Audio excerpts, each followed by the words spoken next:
Is it too late at this stage, you think, to stop this juggernaut of Palestinian nationalism? Well, I can't say for sure.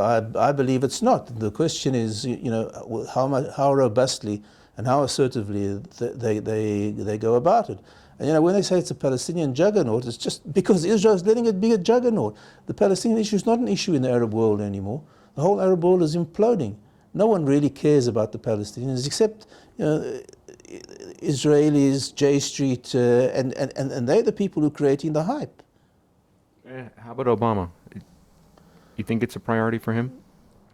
I think Obama's position, among other things, is fueled by the people who are making a living out of this two-state solution business. And of course, for Obama, it has a certain amount of attraction because, quite apart from his ideological leanings, but because the only place that America might make any or have any foreign policy triumphs is if they manage to force Israel to accept a Palestinian state. They seem to have no chance of any gains or any achievements elsewhere in the world. American foreign policy has been on the retreat across the entire global front. They've allowed Russia suddenly to become a player of global stature. They've lost all influence in Egypt and probably in other countries as well, including traditional allies like Saudi Arabia, because they've seen the lack of American resolve. And so American policy across the board is pretty much a disaster. The only place where they may be able to show some achievement is by pressuring Israel.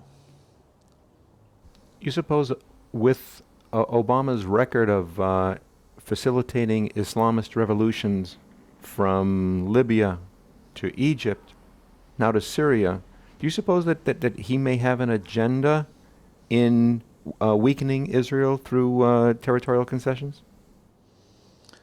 I'm not a psychologist, but certainly that's his actions would be consistent with something like that. I have friends in Russia who for years have been saying the United States basically is allied with the Muslim Brotherhood. And they have, I don't necessarily agree with them, but they have certain plausibility to their claims. If you see what happened in Egypt, if you see what's happened internally in the United States, there does seem to be a certain amount of affinity between this administration and the Muslim Brotherhood.